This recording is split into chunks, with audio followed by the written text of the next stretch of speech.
Welcome to the Geek Easy, fellow geeks. Let's open a beverage of your choice, because today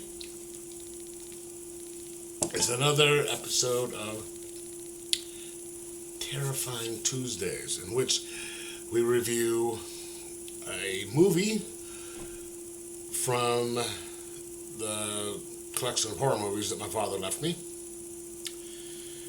And if you remember last Tuesday,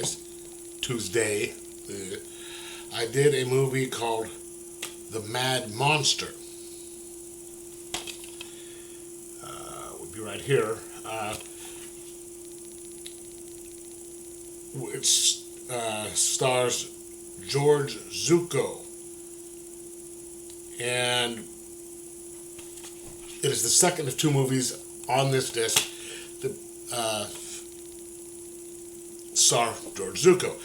And for some reason, I thought that The Mad Monster was a sequel to Dead Men Walk, and I was like, okay, why didn't I watch Dead Men Walk first? But it turns out that Dead Men Walk is not a sequel. They aren't even related at all. But that's neither here nor there. Okay, so Dead Men Walk, which came out in 1943, this here says that is unrated. I mean, probably be, it's not, might be PG if anything in this one, okay? But let's give you the synopsis here. It says, the marvelously theatrical George Zucco plays a dual role as the dysfunctional Clayton twins, who also happen to be doctors. Predictably, one twin is good and the other evil. Lloyd Clayton murders his twin brother Elwyn, who happens to be well-versed in the dark arts. Returning from the grave to exact his vengeance, Lloyd viciously slays Ewan's colleagues, leaving a mounting trail of evidence that points to the surviving sibling. Lloyd is aided in his evil acts by a hunchback assistant played by Dwight Fry. So, yes, the movie starts out with a funeral in which Elwyn is already dead. They're burying him. Okay? And Lloyd, the surviving doctor, is a very well-respected doctor. Town loves him.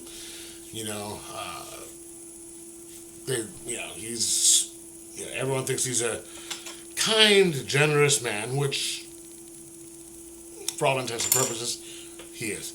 He's got a niece who lives with him, who he is her guardian. Now, it never says that this is the other brother's daughter. They don't mention any other kids, so it's sort of ambiguous as to who her parents, whose father she was, other than the fact that the good doctor wasn't her father. Okay, and she is engaged to be married to another doctor who works with the good doctor.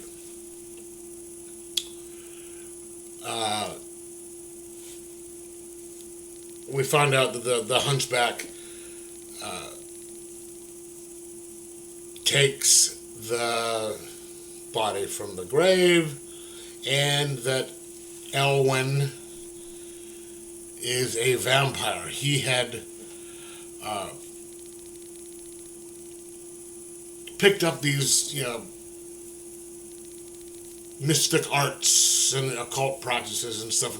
I guess became a vampire when he was studying in India, and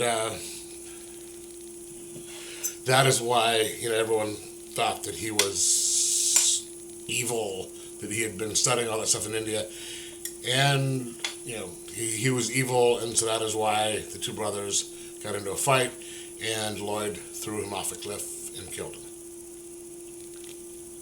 For some reason, that's just, he was,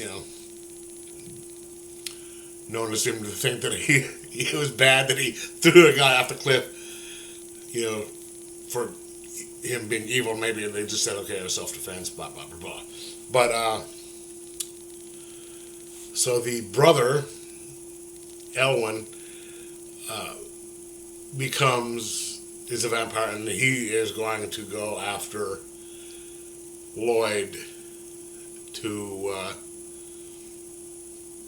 destroy his life and all that. And he starts going after people, and then eventually starts going after the girl.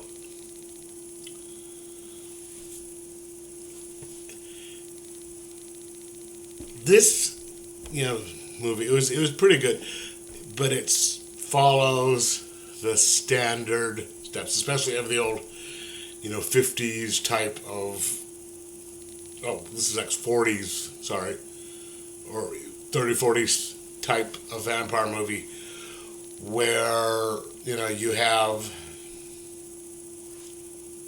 the good doctor, either it be medical or science doctor. I guess Van Helsing was medical. In here, it's medical, but some of the other, like vampire movies, are, scientific doctors or whatever, who come across somebody who is a vampire. They don't know anything about it. They find that they learn about vampire, there being a vampire, which at this point Elwyn had come up to him and appeared to him and said, "Hey, a vampire, I'm going to fuck you up."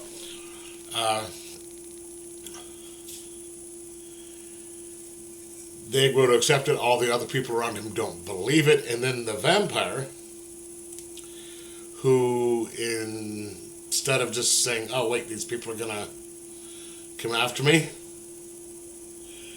just takes his time. And, I'm going to be evil and I'm going to go suck a little blood out of these people. Instead of just going, "Yeah, I've got all this power, I'm going to get rid of all these people," he runs around and doesn't do anything about it until it's too late. And then the good guys are like, they sit around and at first they don't guard the people that he knows going after. They sit around and just let him come after the innocent woman or stuff. They know they can't come out during the daytime, but they talk about going after the vampire, finding the vampire's hiding place. But they try and do this stuff at night. It's like, dude, go after the body, after the vampire during the daytime. Search for the body in the daytime. Get it, then go in, boom. But, I guess it's much more of a more innocent time. But this was a little bit different in the sense that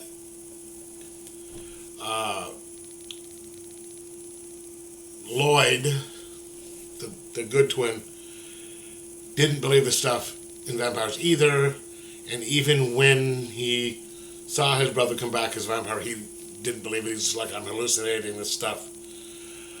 I don't know I don't believe this stuff." And it took a tad bit of time for him to come to the conclusion that, you know, this is actually happening. I mean, it took him a couple of visits by his brother, and then his niece getting bitten, you know, a couple times and being anemic. You know, anemic, as I always call it. Before he did anything, and then everyone else thinking the people he confided in thought he was nuts. So that was, you know, that was a little different than just, you know, having it like a Van Helsing coming up saying, "Hey, it's a vampire. Here's how we can do it." You know, you have one person in this thing. It was a kind of this weird woman who kept talking about, you know, it's a vampire, and the doctor didn't believe her until she got killed, and he's just like he just thought she was nuts, and so she wasn't able to, you know, she tried to help it didn't work. So that was a little bit different, and the vampire in this one looked completely different than, you know, you would be, you know, than you see in other movies, because he wasn't in the you know, tux and the nice clothes and stuff. He's just dressed in regular clothes. I think at one point he may have been wearing a cape, because he always in these, you know, these movies they always had to be wearing a cape. I guess he put one on at some point. So at least they tried to be a little bit different in this one. And this vampire wasn't, you know, after the girl for love, you know, like they do in some of the other ones. He was just a vicious dick who wanted to, you know, turn her to make her suffer and then make his brother suffer and then kill his brother later. So they used some of the tropes but tried to be a little bit different in it. So I have to give them that. You know, that it's just, this is just more of someone just going, you know, the two hated each other, and he's just like, yeah, you killed me, dude. I'm gonna make your life miserable. I'm gonna make all your friends suffer. Then I'm gonna come after your family. Then I'm gonna come after you. So that was actually, you know, different, even though they did follow some of the same tropes. And they had the, you know, the vicious, you know, like the mob, like they do in it's like some of the Hammer, you know, Frankenstein movies, you know, with the mob coming after them. This was actually, you know, different enough to make it a little bit more, I don't want to say more entertaining, because it already was entertaining, excuse me, but it was different enough that you weren't watching the same type, you know, like if you watch any one of the, like, certain Hammer vampire movies, it kind of follows the same beats.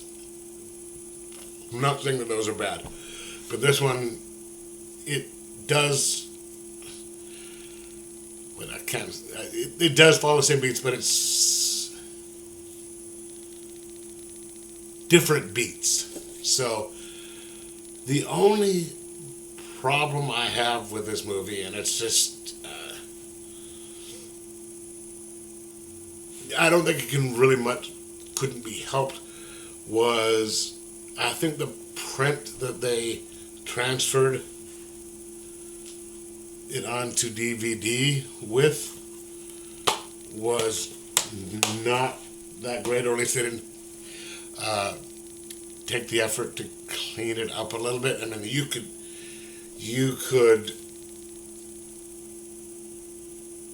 tell this is, you know, there's the fuzz and pop of some, you know, like you get from some of the older movies, and some of the what do you call it? There's like some marks on the screen that you get from the film from some old film, so they didn't really clean it up too much. But I mean, this doesn't. It's when you get these 4-pack collections and stuff, that's not really to be expected. So I mean, but that does you're like damn. But then again, with a movie like this, maybe having it cleaned up a bit wouldn't have made it as enjoyable. You know what I'm saying?